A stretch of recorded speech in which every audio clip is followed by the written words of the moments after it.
बहराइच उत्तर प्रदेश का एक ऐसा जिला जिसकी कुछ दिनों तक भेड़ियों के आतंक की वजह से चर्चा हो रही थी।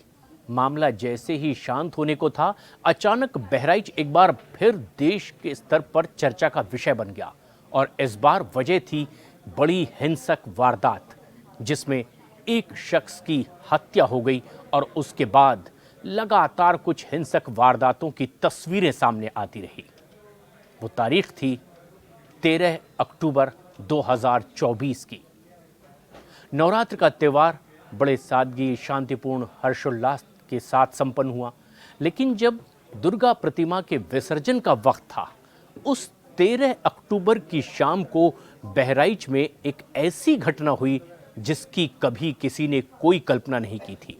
और 13 तारीख की उस शाम को महाराजगंज इलाके में जब दुर्गा विसर्जन के लिए जुलूस निकल रहा था, तब अचानक विवाद बढ़ा और आरोप ये लगा कि दूसरे संप्रदाय के लोगों ने इनके बजाय कुछ गानों पर आपत्ति दर्ज की।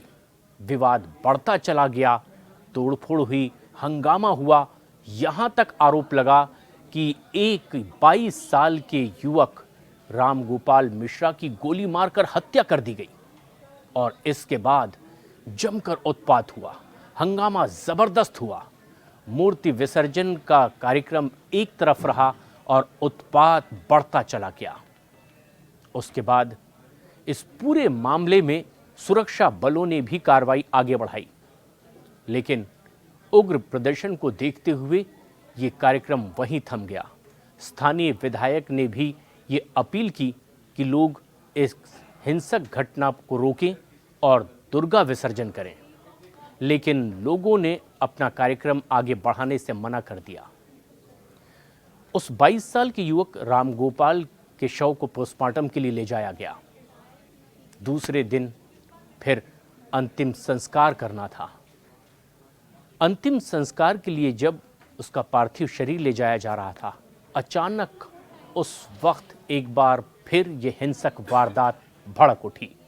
बहराइच में ये तारीख थी 14 अक्टूबर की, और उस दिन एक बार फिर जमकर तोड़फोड़ हुई। कई ऐसी दुकानें थी जिन्हें आग के हवाले कर दिया गया। रास्ते में कई गाड़ियों में आगजनी की गई, जमकर तोड़फोड़ की गई। हालांकि यहाँ पर सुरक्षा बल की तैनाती थी। उत्तर प्रदेश पुलिस के साथ साथ तमाम दूसरी सुरक्षा बलों की एजेंसियां भी यहाँ पर चाक चौबंद थी। एक बार फिर अपील की गई, इस तरह की हिंसक वारदात को अंजाम ना दिया जाए। पहले दिन तो जैसे तैसे अपील के बाद मूर्ति विसर्जन का कार्यक्रम संपन्न हो गया था, लेकिन दूसरे दिन पोस्टमार्टम के बाद जब रामगोपाल मिश्रा के पार्थिव शरीर को अंतिम संस्कार के लिए ले जा रहा था, तब उसके बाद फिर गुट आपस में भिड़े और जबरदस्त हंगामा हुआ। पुलिस बल तैनात कर दिया गया। जैसे तैसे उस दिन शांति हुई, लेकिन उसके बाद फिर अगले दिन जबरदस्त सुरक्षा बल बहराइच में देखा गया।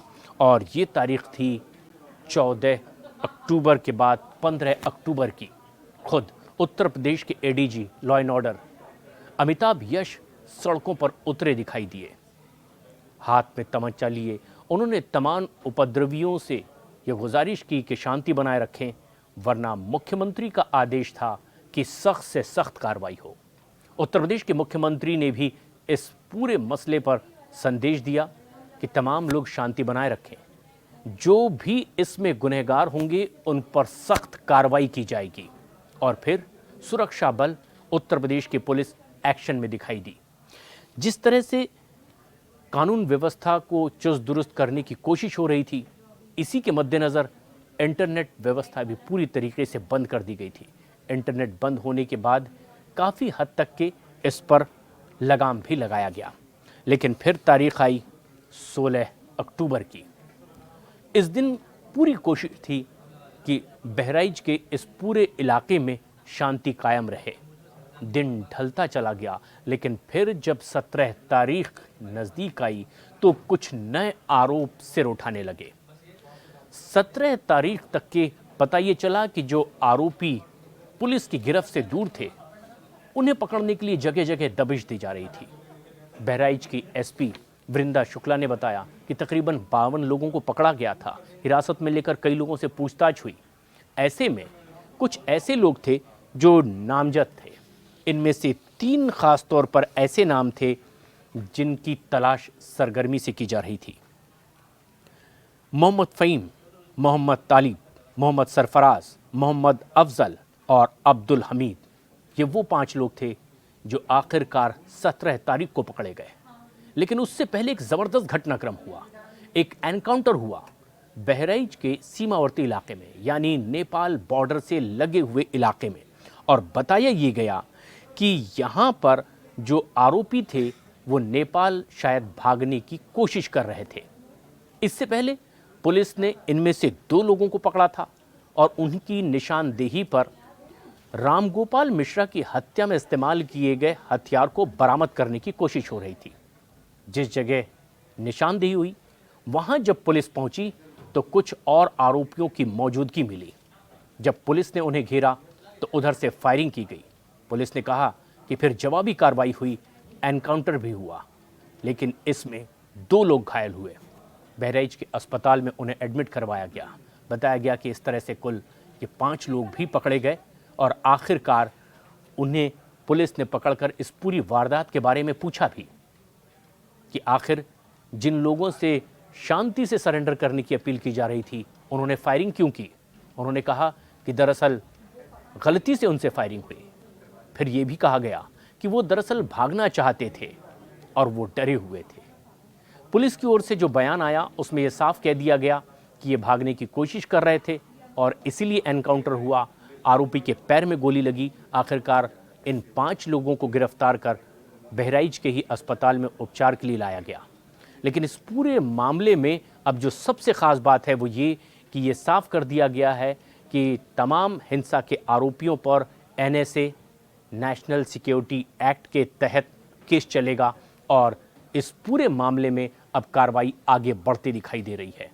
देखना यह है कि अब जबकि सुरक्षा बल की ओर से, उत्तर प्रदेश पुलिस की ओर से यह कहा जा रहा है कि जल्द से जल्द इस पूरे मामले में तफ्तीश की जाएगी और आरोपियों को सख्त से सख्त सज़ा दिलाई जाएगी। क्या हिंसक वारदात यहीं थमती है या फिर कुछ के और आरोप बाकी रहते हैं? क्योंकि इस बीच एक आरोपी सरफराज की बहन ने संगीन आरोप लगाया कि एक दिन पहले यानी 16 तारीख को पुलिस उनके भाई को पकड़ कर ले गई, लेकिन अब तक नहीं पता चला है कि उसे कहां रखा गया है। ये आशंका जाहिर की गई सरफराज की बहन की ओर से कि पुलिस उनका एनकाउंटर कर सकती है। 17 तारीख को पता वैसा चला कि वो नेपाल भागने की कोशिश कर रहे थे और मुठभेड़ हुई। आखिरकार घायल हालत में उन्हें गिरफ्तार कर लिया गया है। पुलिस अब सख्त कार्रवाई की बात कह रही है। उत्तर प्रदेश शासन प्रशासन ने कहा है कि हिंसक वारदात में जो भी शामिल होंगे उन्हें बख्शा नहीं जाएगा। इस बेहद अहम खबर पर क्या है आपकी राय? हमें कमेंट्स करके जरूर बताएं।